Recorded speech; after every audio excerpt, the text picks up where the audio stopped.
So George Zimmerman, sadly, once again back in the news. I gotta ask, man, why didn't this guy just go away? It's more than past time for Zimmerman to go away, to no longer get fame. But here we are, once again. So what did he do this time? This time, his girlfriend, not his estranged wife, but his girlfriend, a woman named Samantha Scheib, she had actually called 911 on Zimmerman during a recent domestic dispute. Now, wait a minute here. Zimmerman has a girlfriend? Well, somebody would date this guy? Really? Well, his girlfriend, or I should say soon-to-be ex-girlfriend, alleges that George Zimmerman actually pointed a shotgun at the pregnant 27-year-old woman, who he then pushed out of her own home and barricaded himself inside. A shotgun against a pregnant woman. Really? What kind of threat did a 27-year-old pregnant girl pose to the mighty George Zimmerman? Really? By the way, was trying to pack his bags during the altercation and possessed both a shotgun, 2 pistols, and an AR-15 rifle. This guy was loaded. He had a lot of firepower. And look, another question is, why would he have to barricade himself inside of her house? Especially since when the police came, he had to take down the barricade. And of course, before he took down the barricade, he called 911 to kind of flip it on her. It's amazing. There's a tape of a 911 call. I definitely suggest that you check it out. I can't air it here because of the technical limitations of Google Plus Hangouts. Thank you, Google Plus. But there are plenty of media outlets that have that police tape. Check that out. It's really fascinating how he tries to flip the script. It's amazing. This guy is amazing in so many different ways, and I don't mean in a good way.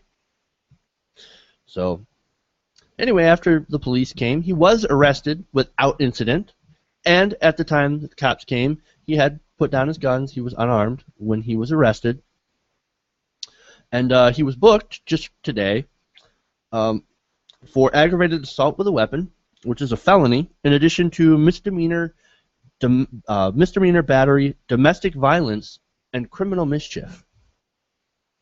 I love that. Criminal mischief. He's so mischievous, that old Georgie. Now, according to the arrest report, after Scheib had told Zimmerman to pack his things, as she was actually trying to carry his stuff out over to the door, he reportedly picked up the shotgun, cocked it, pointed it in her direction, right at her, and said, "You really want to do that? You really want to pick up my stuff? Really? I got a shotgun." Like, this is just another example of how weak George Zimmerman is as a person, as a character. This guy is weak sauce. Seriously. You know, look, and this is just another example of another woman coming forward and showing the true George Zimmerman. The guy who likes to pick on the powerless as long as he has a gun. Because when he doesn't have a gun, he is the weakest person in the world. We saw that during the trial, where his martial arts instructor had to go and say, "Oh yeah, that guy, he couldn't defend himself against a paper bag. Look at him, he's so weak." Of course he had a gun. Of course he felt threatened by a 17-year-old. Of course he felt threatened by a 27-year-old pregnant girl. Of course he felt threatened by his estranged wife, Shellie, and her father. Of course, because he's such a weak individual that he needs that gun for protection. Thankfully, this 27-year-old woman, as bad of a choice as she has in men, was not hurt and was not killed. This could have easily went badly, and I'm glad it didn't. But like I said, Zimmerman is such a weak person. He's so soft. He's got to depend on that gun. I need that gun to defend myself against pregnant ladies and 17-year-old thugs. Give me a break, dude. Give me a break. And like I said, he's threatened a lot of people with guns. His estranged wife and her dad. Now this woman. And Shellie Zimmerman, his estranged wife, didn't even press charges. Why? My theory, and it's just a theory, I could be wrong, is that she is afraid of George Zimmerman. This guy is a guy who's already killed someone. And he smashed things. One thing that I forgot to mention earlier is that he had actually smashed in his current girlfriend's table during the altercation and then tried to blame it on her. I'm not buying it. I don't think anybody should, but hey, look, there are going to be George Zimmerman apologists and all that, and they're going to be spamming my forums. Look, I don't give a shit. But like I said, you know, he's killed someone before. Whether or not it was in self-defense, it's not up for debate anymore. He was acquitted. The decision is what it is. But the fact is that Florida has set a precedent that you can kill somebody, say it was self-defense, and you might just walk. Why? Because, well, when it's your word against someone else, and that someone else happens to be dead, dead men don't talk. Dead men can't testify against you. So there's a good chance that you could walk. This guy has. But look, he's also been a loose cannon ever since his acquittal.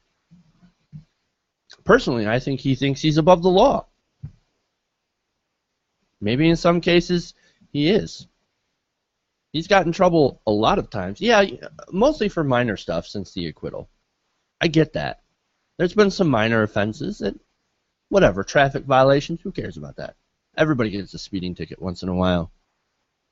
But the domestic assault stuff back in, 2006, 2005, I think, he's had a history of pushing around women, people weaker than himself. Since George is already a weak guy, he's got to find somebody weaker to pick on.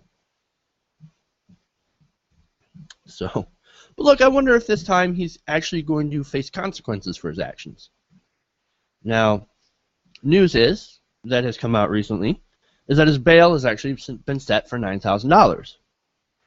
And he actually can't go back to the house, of course, and they took his guns. They said, George, you cannot have your guns. About time. But who knows if this is going to lead to any more action. We saw the last time when they took his gun. He got it back. And then he got more. This guy's been obnoxious since the end of the trial. He even toured the gun factory, of which the gun where he shot Trayvon Martin was made. I've got a question for you gun advocates, okay? Responsible gun owners. I'm not talking about you fringe righties, okay?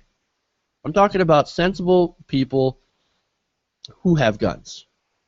Is this the kind of face, is this the kind of guy that you want to represent you as a responsible gun owner? Is this the face of a responsible gun owner? Does this guy represent advocates of the Second Amendment, like the right seems to have propped him up to be? Or is this the kind of person that makes you look bad? Personally, I'm a gun owner. I grew up around guns. I've worked at a shooting club. I've shot rifles. I enjoy shooting. And I for sure do not want this guy to represent me. I am a responsible gun owner. I believe in background checks. And I believe that if you keep threatening people with guns, maybe you shouldn't have one. If you have a habit of pushing weaker people around because you are so weak yourself and have to rely on a gun to push those people around, maybe you shouldn't have the gun. Maybe I'm crazy. But I do not want George Zimmerman to represent me or any other sane gun owner. Hey, thanks for watching this video. Please leave a comment below. And if you enjoyed this video, make sure to hit the like button and share with your friends. If you want to see more, Go to our channel at youtube.com/TYTNation. And if you really want to support the show, support this channel, go to our fundraising campaign at www.patreon.com/TYTNation. The website is in the description below. Thank you guys, and keep watching.